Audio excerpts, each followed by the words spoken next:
Welcome back to Shoptalk number 21. And we're back after a long hiatus. Doing a lot and a lot of nothing. Yeah. I'm a dad now. That's pretty cool. Yeah. He's a dad now. Yeah. So that's cool. And we're back on it. Yeah. Shop. And thanks for the push to keep doing the shop talks, because we've been wanting to get back into it. It's just been a while. So yeah, we're back. Cheers. And today, welcome back. We're going to talk about what? Sourcing woods. Sourcing woods, what woods to use. Yeah. What woods are suitable.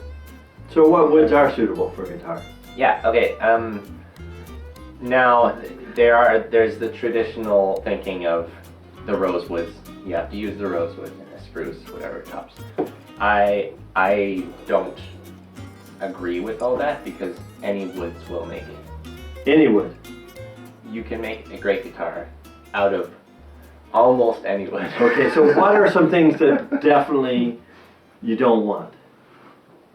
Well, I made a guitar with rich light back and sides, and it sounded great. Okay, so that's not an issue. So what was the issue? Or what could be an issue? Wood-wise. Wood-wise. Yeah, so if you are looking to source woods, certain woods might not be suitable because they are unstable. So if there are knots... Checking to see if it's... Yeah, okay. We're still on? We're still on. Okay. So if the wood has knots in it, for example... Yeah. Some knots, if they're really small, they're stable. They won't... Right. Nothing will happen. But certain woods, if you have a bigger knot, the grain can be a little bit weird around the knot, and also you can have cracks going through it and stuff. Like even salvaged wood, sometimes you're thinking, oh, that'll be great salvage, but if it's been sitting in the wrong place, you may get cracks. Oh yeah, there could be weather cracks in it everywhere. Yeah. That are hidden in there. And then when you're cutting it, you find out because pieces just start falling off. Yeah. I have no idea how I would know this. A good way to check that is actually, and this is the only reason I tap my guitar tops. Yeah. Is if you take the guitar top and tap on it, and if it has a crack in it, it's gonna buzz. Oh, you yeah. actually hear it buzz a little nice. bit. There's a little tip for you. Tip. Yeah. Yeah. So if it's got cracks, knots can be unsuitable. Although in the sides you could have a knot. Yeah. I mean, you could either let that be a hole. Some people even put sound holes in the sides anyway. Yeah. Who thought of this? I don't know. Maybe somebody who had a knot and was like, it fell out. Oh, oops. There you go. Believe it. Yeah. Or they took out the battery thing and then... Yeah, that's right. Yeah. Anyways. Yeah. And woods...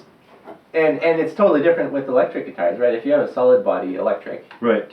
As long as the knot is not going to create problems down the road, then who cares? It doesn't matter. It's not going to hurt anything. And you might not even see it if you're going to be painting it. Or yeah. Yeah. So, knots, unstable woods, I guess, I always prefer to use quarter sawn wood versus flat sawn. And probably most of you that are watching will know what I mean. Yeah. For those who don't, quarter sawn is cut from the center out. Yeah, so if you take the log and you take a slice from the middle outwards, then that is quarter sawn, where the grain's going through the piece. So if you have a piece this way, the grain is going like this. And the best way to understand it, as you said before, he's told me, is that if you look at a log, at the end of a log, just find some old log, you'll see that the cracks are coming from the center out.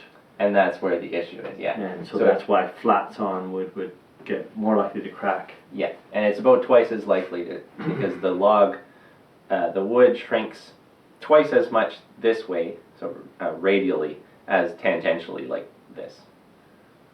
Right. So, yeah, and in firewood you'll see it. If you use firewood, you'll see that you always have cracks going from the center of the tree outwards. Yeah. So yeah. Flat sawn is not as stable. That's not to say it's not great for guitars. Right. It's just a little bit more prone to cracking. It's not going to crack if you take care of your guitar. If you dry it out it's more likely to crack if it's flat sawn. Right. So there you go. And for So necks, so really any wood is suitable. yeah, some are a little bit unstable. Okay. So it's kind of hard to know unless you talk to somebody who's worked with the wood quite a bit. I'll give you an example. We cut a beech tree down on our or a few of them for our ceiling, and the beech wood moved so much. So after we sawed it up into boards, Yeah. it wanted to twist and warp, and then we got it kiln dried and made into ceiling boards. Yeah. And it still wanted to twist Even after it was dry. even after it was dry. Okay. So there's So that's an like example of yeah. a wood that you probably not want to use for a neck, No. for example, because your It'd neck be kind could of do some- uncomfortable. Well, it could do some really weird stuff. Yeah, if it was like this and you were Unpredictable playing and it was suddenly, was twisted your neck's around, like- yeah, or just even twisted that way. And Yeah. Yeah, that would be uncomfortable. Yeah. Okay, then there are some woods that are known for having those sorts of, Jatoba. Jatoba is Brazilian one that I cherries. loved. I wanted to make a stand out of, and it just twisted on me. So, yeah, But you love that stand. I do. The one that didn't twist was awesome. The other one is pieces sitting under there still. So, Yeah. 50% chance, and that was a 50-50 Yeah, chance. I no, got yeah. one good one bad one. Yeah. So then what then affects our decision about what woods we choose? If most woods Mhm. are going to be fine.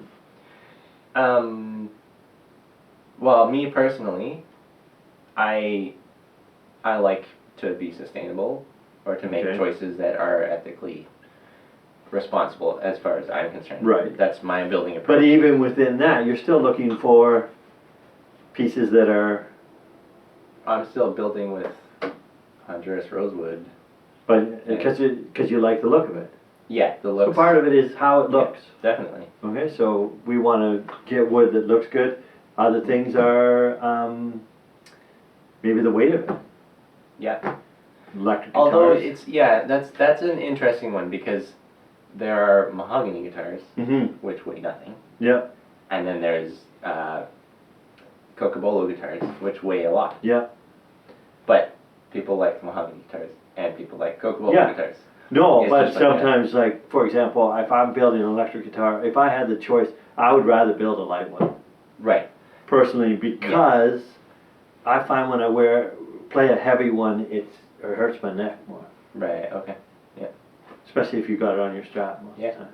And there's a feel to a light guitar. Yeah. There's a sound. But some people don't like it. Yeah. Again, it's a choice here. Yeah. It's not one is better than the other, but I think it does affect your decision maybe on what wood you're going to choose. Yeah. Well, and especially for the top, if because we're talking about back and sides Yeah. mainly right now, but if you're talking about a top wood, you don't want something heavy Mm. because that's just going to kill your sound. Right. The strings have to be able to move that top, and you don't want something heavy, otherwise your top's going to have trouble moving. Mm. For a top, it's kind of a totally different ballgame. Then again, how much cedar do you use? I don't use cedar, so there's a good example. It's super light though, isn't it? It's very light. It makes great sounding guitars, but I've seen bridges shear off because the fibers don't hold on. The Mm. fibers are really loose together, Right. so when you put 180 pounds of tension on that bridge, You can pull up the fibers it can behind the pull up- bridge. Yeah, so the glue joint can be perfectly fine Right. when the fibers of the cedar just. Give. That being said, there are a lot of cedar guitars that hasn't happened to. Yeah. But I don't feel comfortable doing that. Right. Now, does the look of it at all affect you? No, I like Yeah, the look of it. okay. 'Cause So it you looks see, almost like red. There's some different, those are some things that you could make you change your decision, where somebody else may only want the clean Mm-hmm. Yeah. looking top, Yeah. for the contrast. Or you may, in a particular guitar, want that. Yeah. So that affects what wood you use. And you don't want to use a flat sawn wood for the top either, Okay. because there's just I guess the main reason is just because there's a lot of tension on the top that it's more likely to crack where Right. it's going to be flat sawn. Yeah. And where the grain goes from quarter sawn to rifts on, or slight, like 45-degree angle basically. Right. That's where it's most flexible, 45 degrees. Yeah. And then when it's flats on, it's back to being stiff Oh, again, okay. right? So Somewhere it has to go in between. between, yeah. Yeah. So Yeah. inconsistencies, I guess, but yeah. What's another thing we could talk about here is the need for a two-piece back and top, Oh yeah. Yeah. because there is no Right. need So for it could just even be you're saying that some people will choose a piece of wood because the size is right, yeah. and they only want to have a two-piece so that you only have the one joint down the middle. Yeah, well, I think a lot of guitar makers do that. Right. If a piece of wood's too small, they won't use it. Okay. Now there is a certain mentality in the buyers, I believe, that sort of don't like the idea of a four-piece back or something. But that there is a four-piece back, and you would never know. Can I see it? As long as you do, yeah, it should be in there. Okay. As long as you do your joints really nicely, then it's not going to be an issue. Also, by doing a four-piece back like this, I was able to make perfectly quarter sawn back all the way across, as opposed to most of the boards that I have of Hunja and Rosewood are flat sawn. So they're quarter sawn on the edge, but then they go to flat sawn on one end. So part of the back would end up being flat sawn. Right. Whereas here I was able to completely quarter sawn, which is kind of cool. And it looks beautiful. I honestly can't tell. You'd have to see it yourself. Come by the shop and you can see. Yeah, so then where does this wood come from? Yeah. Mm-hmm. How do you source sustainably or ethically? Yeah, or even just in general. Like, where do I get my wood from? Yeah, right. So here's the reason why I asked that, is because right now, ash borer, is it? It's the ash borer that's... Emerald ash borer. Yeah, emerald ash borer is killing a lot of the ash around this area. Ash would be great for some electric guitar bodies. My brother-in-law has a chunk of ash, like lots of ash is dying on his property. Yes. So there's a nice ash that yeah. I saw it. He's got some good ash. Yeah. So like I could just go take these logs, these trees that are dying anyway, falling down, cut them up, and get somebody to saw them up for me. Is that a good idea? Yeah, definitely. Great idea. But there's a process, right? I guess that's the other thing, is if you're sourcing your own woods locally, and you're going straight to the source, there's a whole process that has to go with it, right? The wood has to be dry before you use it, because you don't want it to crack and split as it's drying after it's been made into a guitar. Right? So I'd have to get the log and dry it. So, cut it and leave it there for a few weeks. They say it's about a year per inch of thickness. So for an electric body, you're probably around 2 inches thick. Yeah. So there you go. That's 2 an inch years. and a half. Okay. Even? So a year and a half. A year and a half. 1.5 years? What? Like it's just so long. Oh wait, is there any way I could speed that up? Yeah, you could bring it into a climate controlled area. So that's like the shop here. You could. So what do you mean by climate controlled? What do you do to make sure that this is what's better about this? It's drier. In the summertime, it's drier. Yeah. And in the wintertime, you could actually have it outside. Well, around this climate, anyways. Yeah. I guess it doesn't help that much to have it in a climate controlled area. But okay, so then why do we have a climate controlled area then? Well, if it's close to being made into guitars, then it should be acclimatizing. For stability. Yeah, just so you start working on it after it's done all its moving and stuff. Okay. If you have airflow going through your pile of wood, the drying time is twice as fast. So It's probably not like that for an 1.5-inch thick piece. But if you Right. have thin pieces stacked up, I've done it before where, So if you've already cut it up, let's say into pieces like this. yeah, then then if this was a green piece of wood, which usually you don't actually cut it thinly when it's green, but if it hasn't been a year, I sliced it into thin pieces, Right. and I want to make sure that it's dry, which Yeah. you always do want to make sure. Yeah. You can stack it with stickers. Right. The more you can put on, the better. Okay. And then I put a fan that blows through the pile, Okay. through all the stickers, and then I know for sure after a few weeks that it's dry. For, if you think about it, if it's green and it's an 1/8 of an inch thick, then it only takes an 1/8 of a year Right.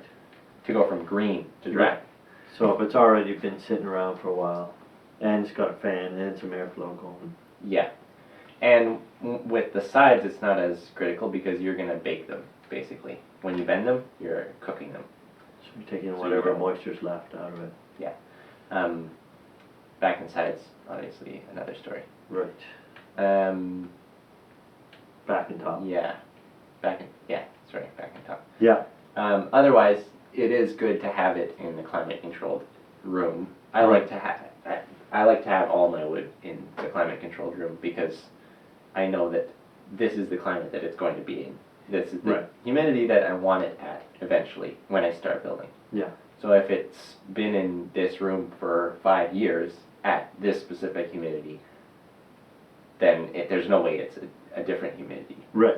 It will shift though when it leaves, because other people will have different. Yeah. But hopefully by then it's at least been built properly, so it won't Yeah. break to pieces. Yeah. Yeah. We say we hope. It's not happened yet, so we're all right. Okay. Any way that I can do it even faster? Dry it out. Right. You can kiln dry it. All and right. This is a little bit Yeah. debated Oh. in the acoustic guitar world, anyways. I don't know if it is in the electric guitar world. Probably is. I don't know. Why not? If we but- can debate it, let's debate it. Yeah, there is something to be said for drying wood very quickly because it wants to crack more. Right. The outside of your plank of wood is going to dry Fast. very quickly Right. while the inside isn't dry yet. Right. So you can get more cracking happening and stuff like that. It does make your sides more brittle.